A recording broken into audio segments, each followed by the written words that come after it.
Hello friends, I am Shilpa Bansal and welcome back in my YouTube channel. आज करने जा रहे हैं हम क्लास 6 चैप्टर 6 रूरल एडमिनिस्ट्रेशन। ये आपकी एनसीईआरटी की बुक है और इस वीडियो में हम फुल चैप्टर को क्लियर करेंगे। अगर आपको मेरी ये वीडियो पसंद आए तो प्लीज़ लाइक, शेयर और सब्सक्राइब जरूर करें। तो स्टार्ट करते हैं चैप्टर। रूरल एडमिनिस्ट्रेशन यानी कि जो गांव का कामकाज होता है वो कैसे होता है वो पढ़ेंगे हम। तो इसमें क्या दिया हुआ है, एक स्टोरी दी गई है। किस किस की स्टोरी दी गई है? मोहन की और रघु की। तो मोहन कौन है? वो रघु का पड़ोसी है। ओके, तो Mohan is a farmer. His family owner a small agriculture field. Mohan जो है एक फार्मर है और उसकी फैमिली के पास एक छोटी सी एग्रीकल्चर फील्ड है और उस पर वो उसकी फैमिली और वो जो है बहुत सालों से क्या कर रहे हैं, वहाँ पे एग्रीकल्चर यानी कि अपनी खेती कर रहे हैं। जो उससे नेक्स्ट फील्ड है वो किसकी है? वो है रघु की। और जो उन दोनों को सेपरेट करती है आपस में वो क्या है? एक बंड, उसको बंड कहा जाता है। अब आप बोलोगे कि मैम बंड किसे कहते हैं? तो बंड क्या होती है, मान लो एक पिक्चर से दिखाती हूँ मैं आपको कि मान लो ये रघु की फील्ड है और ये मोहन की फील्ड है। ओके, तो जो मोहन की और रघु की फील्ड को आपस में सेपरेट कर रही है, अलग कर रही है, तो ये जो लाइन होती है बीच में उसको हम क्या बोलते हैं? बंड बोलते हैं। ओके, तो नेक्स्ट मॉर्निंग जो मोहन है वो क्या देखता है कि रघु ने अपनी जो बंड है वो कुछ आगे, मतलब उसको कुछ आगे कर दिया है। तो इस वजह से क्या हो गया, जो मोहन की जो खेत था, मोहन की जो फील्ड थी वो छोटी हो गई और रघु की बड़ी हो गई। तो रघु को, मोहन को बहुत गुस्सा आया। अब आपकी कोई भी चीज़ है अगर कोई ले ले वो भी बिना आपको बताए तो आपको भी गुस्सा आएगा ना। तो इसी तरीके से मोहन को बहुत गुस्सा आया। लेकिन वो मतलब उसको कुछ कहना चाहता था, लेकिन उसको पता था कि जो रघु की फैमिली है वो क्या है, उसके पास बहुत पावर है। और सबसे मेन प्लस पॉइंट क्या है, उसके अंकल जो है वो सरपंच है गांव की। तो लेकिन फिर भी वो हिम्मत करके उसके घर गया और वहाँ पे उनकी कुछ आर्ग्यूमेंट हुई, लेकिन रघु ने जो है उस जो ये बात एक्सेप्ट करने से मना कर दिया कि उसने अपनी जो बंड है उसको मूव किया है। तो उसने क्या किया, अपने कुछ हेल्पर्स को बुलाया रघु ने, और जो मोहन था उसकी पिटाई शुरू कर दी। और उसकी काफ़ी पीटने के बाद जब उसके जो नेबर्स थे उन्होंने उसकी आवाज़ सुनी तो उन्होंने बीच में आके छुड़वाया उसको और उसकी फ़र्स्ट एड की। तो जब वो उसकी फ़र्स्ट एड कर रहे थे तो जो उसके पड़ोसी थे, तो उसका एक फ्रेंड था जिसका नाम उन्होंने, जो कहाँ पे काम कर रहा था, पोस्ट ऑफिस में काम करता था। उन्होंने सजेशन दिया उसको कि उसको कहाँ जाना चाहिए, पुलिस स्टेशन जाना चाहिए उसकी रिपोर्ट को फाइल कराने के लिए, यानी कि पुलिस स्टेशन में रिपोर्ट लिखवाने के लिए मोहन को जाना चाहिए रघु के पास। तो क्योंकि जब तक हम पुलिस स्टेशन में कोई भी रिपोर्ट नहीं लिखवाते तब तक हमारी जो, अगर हम अप्लाई करते हैं तो वो नहीं मानी जाती। ओके, तो कुछ उसमें से जो पड़ोसी थे उसके, वो कह रहे हैं कि मतलब ये तो वेस्ट ऑफ मनी है, लॉट ऑफ मनी, क्योंकि वहाँ पे उनको बहुत सारा पैसा चाहिए। और जो रघु की फैमिली है वो क्या है, पुलिस से पहले ही कनेक्टेड है। तो काफ़ी डिस्कशन के बाद क्या, किस उस पे पहुँचते हैं वो, कि उन्होंने वे डिसाइड करते हैं कि उन्होंने कहाँ जाना चाहिए, पुलिस स्टेशन जाना चाहिए। और सभी जो है रघु के खिलाफ जो है लिखने के लिए, कार्रवाई करने के लिए मोहन के साथ, उसके पड़ोसी मोहन के साथ पुलिस स्टेशन में जाते हैं। अब area of a police station is very important. आपका है एरिया ऑफ पुलिस स्टेशन, कि पुलिस स्टेशन का एरिया क्या होता है, इसके बारे में पढ़ेंगे कि पुलिस स्टेशन का एरिया क्या होता है। मान लो on the way of the police station one of the neighbours asked why don't we spend some more money and go to the main police station in the town. जैसे हम कोई सामान लेने जाते हैं ना तो हम सोचते हैं कि हाँ हम चलो ठीक है, अगर हम गांव में रहते हैं तो हम शहर से लेके आएंगे। ओके, तो इसी तरीके से वो भी गांव में रह रहे थे, तो वो कहते हैं, उसका कोई एक पड़ोसी कहता है कि इससे अच्छा तो हम क्या करें, कुछ और पैसा लगा के जो शहर का मेन पुलिस स्टेशन है हम उस पर जाए। तो मोहन उनको क्या समझाता है कि ये मतलब ये जो बात है ये पैसे की नहीं है, हम कहाँ जा सकते हैं, we can register the case only in this police station because our village come in its area of work, कि हम सिर्फ इसी जो है पुलिस स्टेशन में जा सकते हैं, क्योंकि जो हमारा एरिया है, जो हमारे विलेज का एरिया है, वो इसी पुलिस स्टेशन के अंडर में आता है। तो every police station has an area, her police station का अपना एरिया जो है प्रोवाइड होता है। मान लो कि ये कोई एक शहर है, ठीक है, उसमें अलग अलग पुलिस स्टेशन है। तो यहाँ पे तो जो यहाँ के लोग रहने वाले हैं, तो ये जो यहाँ का एक पुलिस स्टेशन है वो इसमें ही अपनी रिपोर्ट लिखवाएंगे। ये नहीं कि उनके साथ किसी के साथ लड़ाई हुई है तो ये इस वाले पुलिस स्टेशन के में या इस वाले एरिया का जो पुलिस स्टेशन है उसमें जाके अपनी रिपोर्ट लिखवाए, वो ऐसा नहीं कर सकते हैं। ओके, तो वो मोहन जो है उनको यही समझाता है कि every police station has an area that comes under its control, all person in that area can report cases, चाहे वो उनके चोरी के हो, एक्सीडेंट के हो, इंजरी या फाइट के हो, तो वो उसी में अपनी जो है रिपोर्ट लिखवा सकते हैं। The work of at the police station. When they reached the police station, Mohan went to the person in charge. अब जब वो पुलिस स्टेशन पहुंचते हैं तो मोहन किससे मिलता है?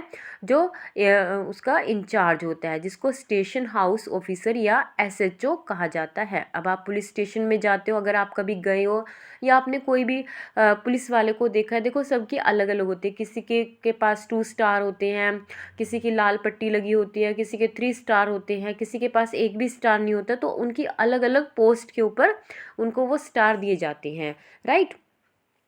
तो वो कहता है he also said that he wanted to give the complaint in writing. तो वो उसको कहता है कि वो अपनी रिपोर्ट जो है लिखवाने के लिए लिखवाना चाहता है।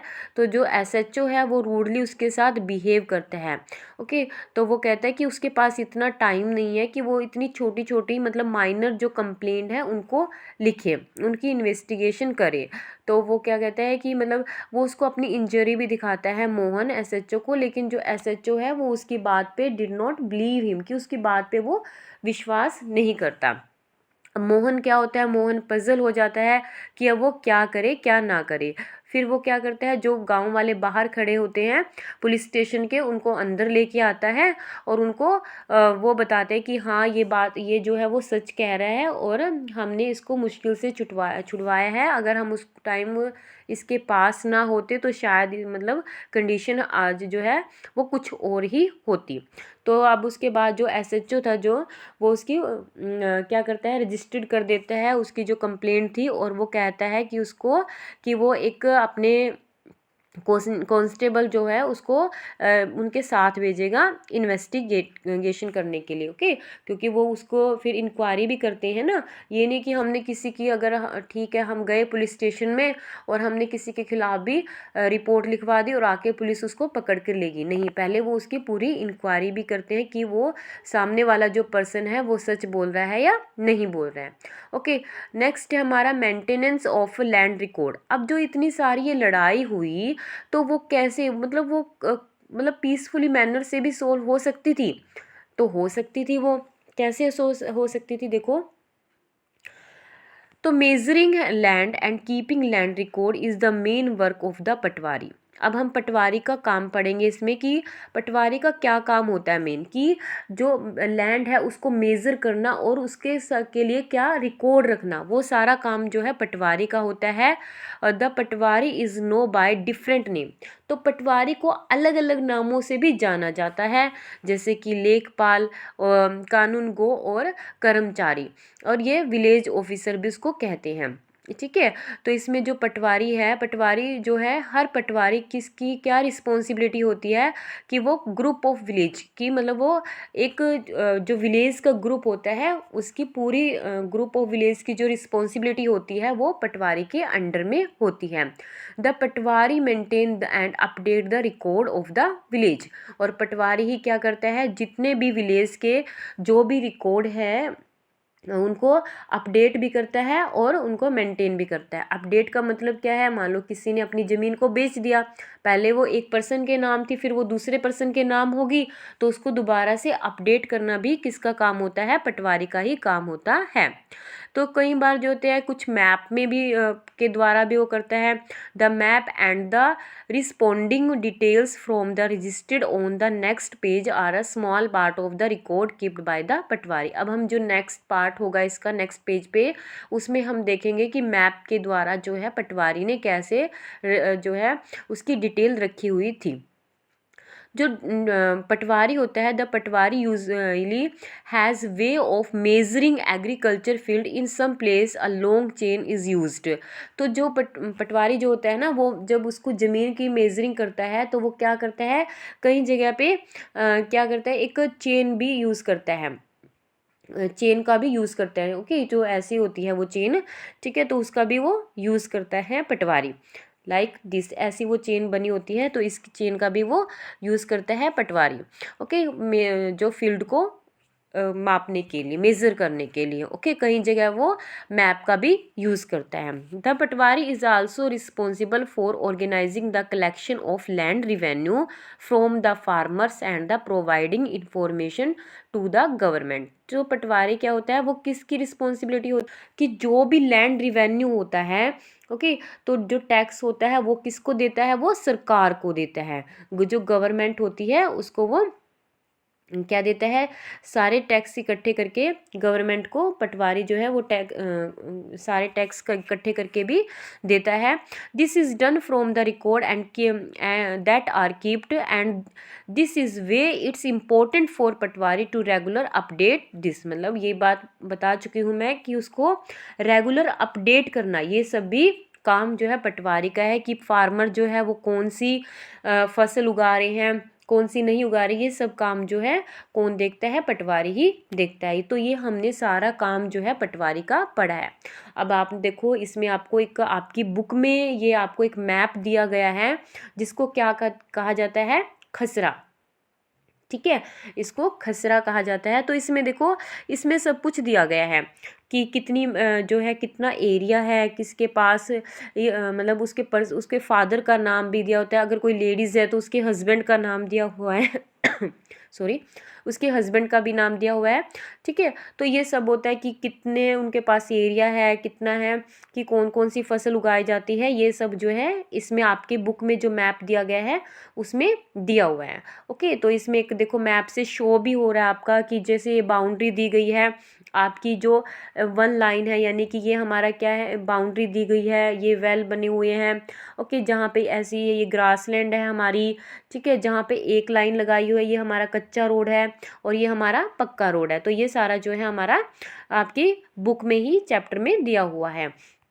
ओके, तो इसमें ये सब कुछ जो है काम जो है पटवारी का होता है। तो जो पटवारी होता है, अब उसके काम को कौन सुपरवाइज करेगा, कौन देखेगा, तो जो सीनियर पीपल होते हैं उस डिपार्टमेंट के, तो वो उसके पटवारी के काम को देखते हैं।